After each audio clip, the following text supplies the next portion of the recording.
Hello and good morning from the city of Thái Nguyên, a metropolis which is my choice for this stopover, as on my way from the north of Vietnam to the coastal city of Haiphong, I am trying to avoid the horrendous traffic of Hanoi. And if you also want to skip entering the capital city, then Thái Nguyên is fine, but frankly speaking, it is not the most inspiring choice unless you have a specific reason, like me doing some documental stuff or visiting the tea culture, the university, or for heading toward the national park of Ba Bì. But if none of this is on your list, then this place can easily being skipped too. However, should you make a stopover here for one night like me, the Cash San Hong Yen Hotel here in Thái Nguyên is a solid and convenient choice, as it is centrally located, making it easy to reach cafes, restaurants, and the main roads through the cityscape. For the price, it offers exceptionally good value, with comfortable rooms and a straightforward, no-nonsense stay, making it a practical stopover if you are passing through Thái Nguyên and want something clean, simple, and very well and centrally situated. And going direction Haiphong.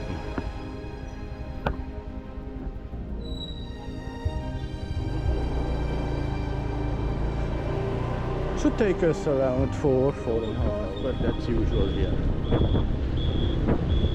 As we are close to Hanoi. But you know, Hanoi during this time of the year is always overcast and, not to say, polluted. Okay, talk to you later.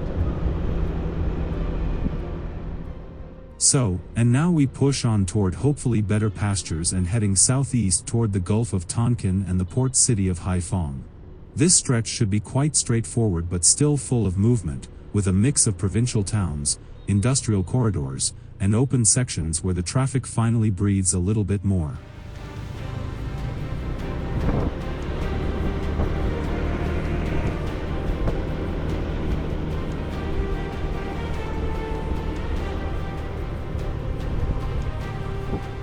Here we are now passing the Dai Phun Nuoc Thái Nguyên traffic circle at the QL37, interchanging with the Hong Van Thu and the Doi Can Road. The roundabout is one of the city's most recognizable urban landmarks, and known for its large circular basin, multi-layered fountain effects, and its nighttime LED lighting effects.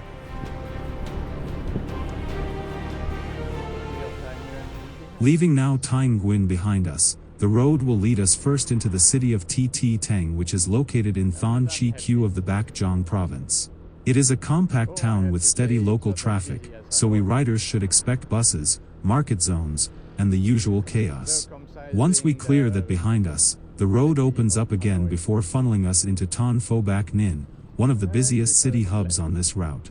I learned that Bac Ninh is dense, modern, and fast-moving, a place where we must keep our lane tight and our mirrors active. From here, the ride shall become smoother as we enter Chi Linh in the province of Hải Dương.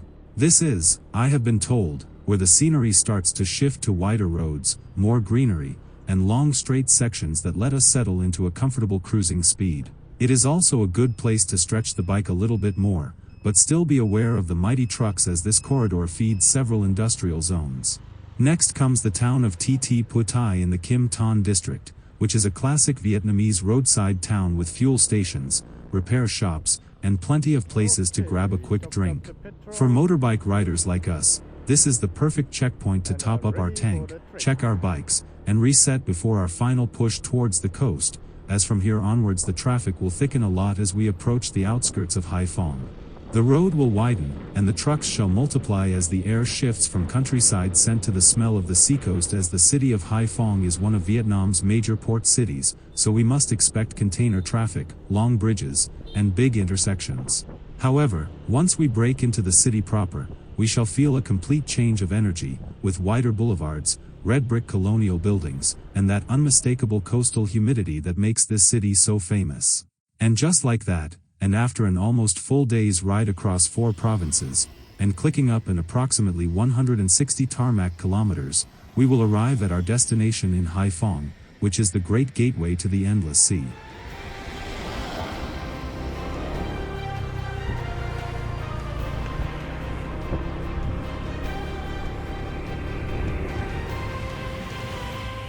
We reached Phu Ben, which is a very practical and rider-friendly district that keeps our journey efficient, calm, and steady, as this is a smart route to reach Bắc Ninh, Hải Dương, or Hải Phòng without the unnecessary high-density city traffic.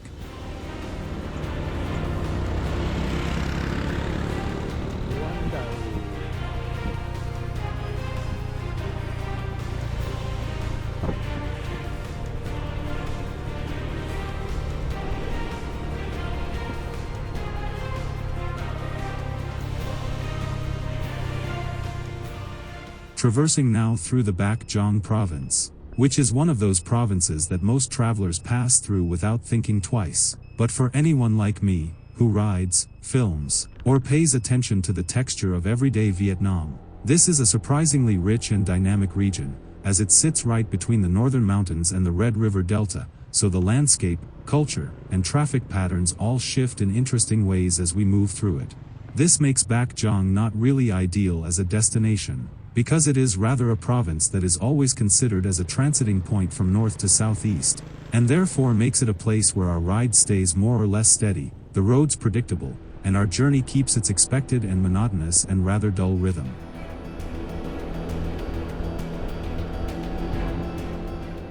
Entering now into the province of Bắc Ninh, which is one of those territories that looks small on the map but feels incredibly dense once you ride through it.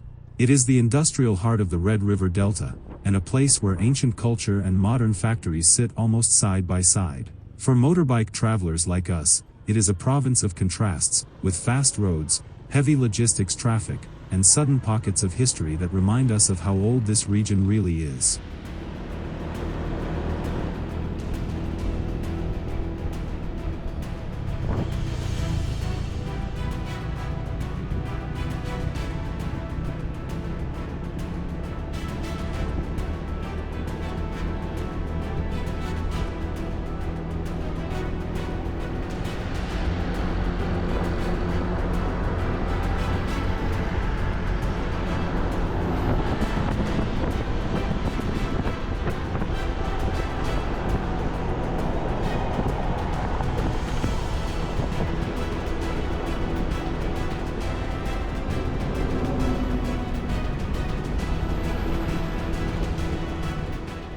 We just reached the town of Phuong Lieu here in Bắc Ninh, which is a newly expanded and densely populated urban ward formed from the 2025 administrative mergers of Phuong Lieu and Phuong Mao. It sits along major transport route of the QL18 and near to CT01 and CT09 expressway, which is making it a busy, fast-growing area with strong industrial activity and extremely convenient connectivity.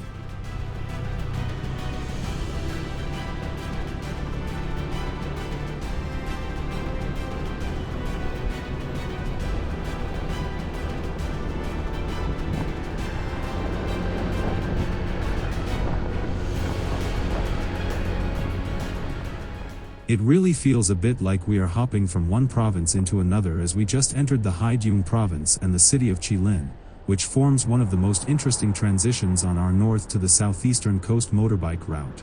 Okay, it is definitely not as dramatic like the northern mountains, and not yet as coastal like the city of Hải Phòng, but it carries a very distinctive energy of broad highways, industrial belt areas, which is combined with pockets of forested hills, and a sense of movement that pushes us steadily more and more down to the southeastern areas of the Gulf of Tonkin.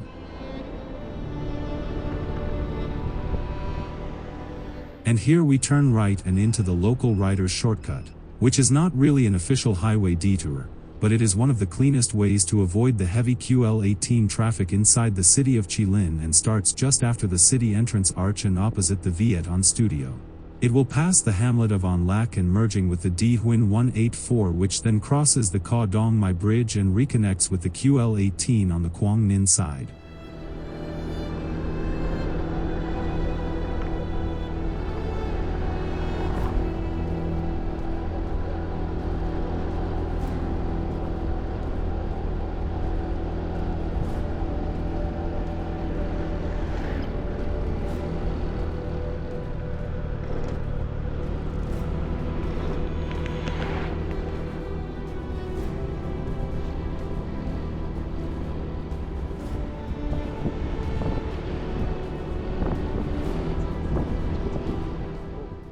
We arrive now in Dam Thuy, a small khu pho inside Phuong Thuyen, which belongs to Ton Pho Dong Tru here in Quang Ninh province. This marks the point where our rural bypass reconnects briefly with the QL18. But we don't stay on the highway for long. Just a short stretch later, we turn right again, leaving the QL18 behind and heading southwest toward the quieter local roads that lead into Phap Che and Han Shuyan, two communities on the Hai Duong side of the provincial border, within the wider Chi Lin area. This transition from rural detour to highway and back onto local roads is typical for us riders when navigating this region, as it keeps the journey smooth and flowing, avoids the heaviest traffic, and lets us slip between provinces without losing our momentum.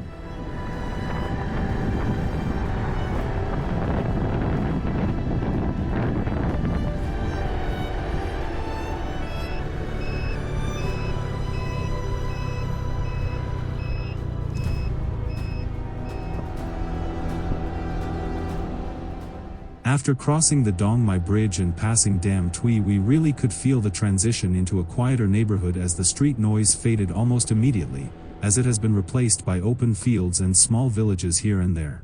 By now we also reached the onion-growing belt of Hai Duong and feeling the subtle changes to the landscape, with wider fields, low drying racks, and the smell of fresh soil and onion scents crossing our airspace. Xin chào! Depending on the season, you might see farmers pulling up long rows of spring onions like now, or piles of purple onions laid out to dry along the roadside, which will then be picked up by the slow-moving trucks that roll through the villages and roadsides, loaded with sacks of allium's flowering plants and heading toward the markets across the Red River Delta. And as we ride through Phap Che and Han Shuyan, the road stays narrow as these communities sit right on the edge of the larger Kin Mon agricultural zone, with more farm activity, Bye-bye! more movement, more signs of a region which is built around a single crop. Although it is not the center of onion and garlic production, but it is the gateway and the place where the onion heartland begins. Moreover, we riders can enjoy this stretch as it is calm and steady, and without heavy traffic or sudden surprises, just the open fields on both sides, and the sense that we are moving deeper and deeper into the agricultural core of the amazing Hai Duong province. Here we are passing the entrance to the Dong Kin Chu, which is also known as the Kính Chủ Cave, and is one of the most important historical and spiritual caves here in the northern parts of Vietnam. It is not only famous for its 700 years old rock inscriptions, but also for its title as the Nam Thien de Luc Dong, or the sixth cave of southern heaven, and its location inside the limestone range of Duong Nam in the Kin Mon area, which is both a natural wonder and a major cultural relic, that is now part of a UNESCO-recognized heritage cluster.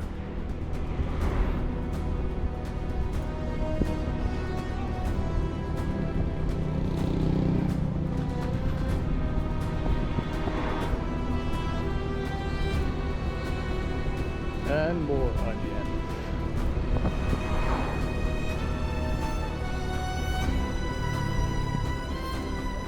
Rolling into the town of Tt Kin Mon, we actually entered the old administrative heart of the region, a compact urban center which is surrounded by the limestone mountains and the onion fields that define this part of Hai Duong. The town feels like a crossroads, part farming hub, part industrial corridor, and part river settlement shaped by the flow of the Kin Thay River. It is also the intersection where we turn right and towards the town of Tt Po Tai in the Kim Ton district of the Hai Duong province to further our journey into the direction of Hai Phong. Just a few minutes down the road, here in Lieu Thuong, we can notice how fast Kin Mon is changing, and the transformation becomes impossible to miss. Rising out of what used to be quiet farmland is the brand new Quang Truong Nguyen Dai Nang, a modern civic square-built cultural center to mark Kin Mon's upgrade into a full urban town, with wide open space, clean lines, and a sense of ambition that contrasts sharply with the older streets we just passed. On the opposite, is the Khu Du Ti Sin Tai Ton Tsong housing complex which stretches toward the river. It is a luxury eco-urban estate with landscaped paths, new villas, and the kind of planned greenery you would expect in a major city. But hey, this is a clear and strong sign of where Kin Mon is heading, a place which is balancing industry and agriculture which is combined in a completely new urban identity.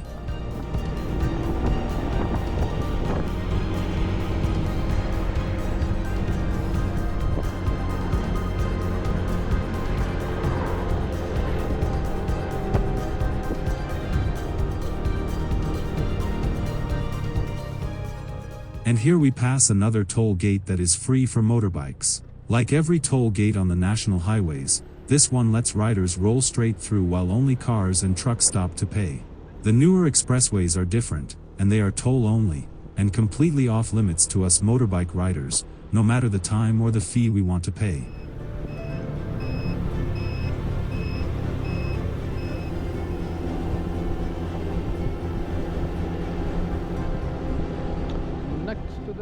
We are now on the AH14, or also known as the Quoc Lo 5 or QL5, which is one of the most important transport corridors here in the northern parts of Vietnam. And the section we're riding on right now, from the town of Tt Po Tai to An Duong and into Hải Phòng, is the final and most high-intensity stretch, which is leading directly into the port city of Hải Phòng.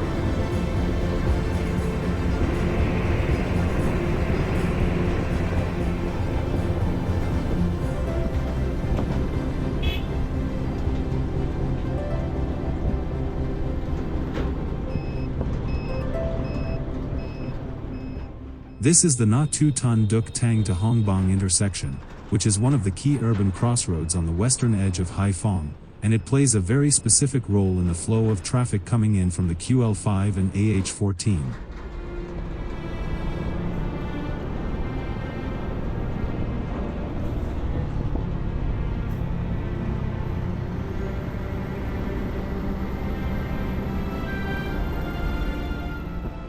This bridge here above us is called the To Avoid Hanoi. It is not historical as mentioned on Google Map, but rather transformational as it helps to improve the traffic flow immensely. It is a new multi-level overpass built at one of the city's busiest intersections, namely the Ton Duc Tang to Mong Nuoc to Quoc Lo 5 crossing, which is the main gateway into Hải Phòng from the capital city of Hanoi. And it officially opened to the traffic on the 9th of April 2024, after more than a year of construction. It is also noteworthy to mention that only cars and trucks are able to use this flyover.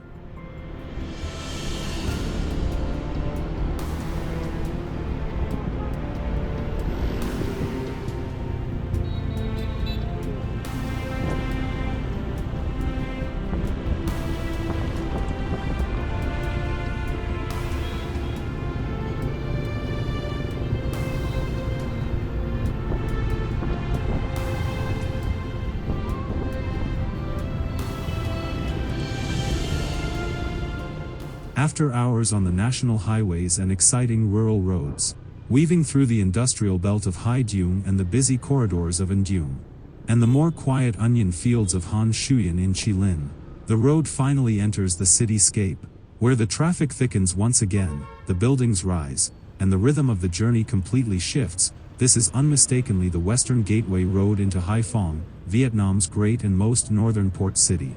As we roll along Ton Duc Tang, the last stretch of the QL5, the energy becomes unmistakable.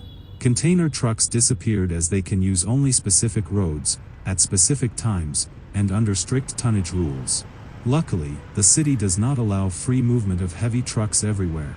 These restrictions exist because Hải Phòng is a major port city with extremely high truck density.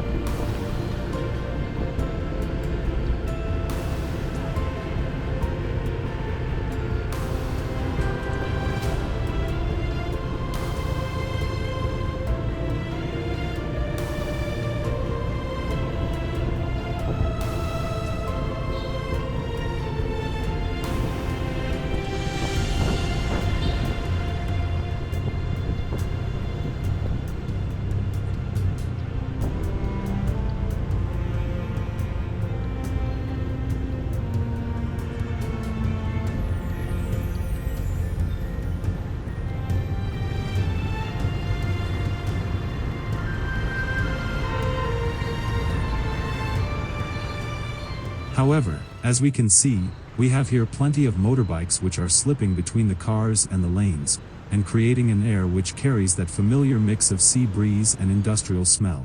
And as we ride deeper into the city center, the streets become wider, the trees taller, and the colonial architecture begins to appear between the modern buildings. The city softens just enough to show its history, its culture, and its unmistakable identity. And this is where today's journey ends, at the threshold of a city that deserves its own chapter. So do not hesitate, subscribe and join me in the next episode, where we will slow down, step off the bike, and explore Haiphong from the inside. Its markets, its food, its neighborhoods, and the stories that make this port city one of the most fascinating places here in northern Vietnam.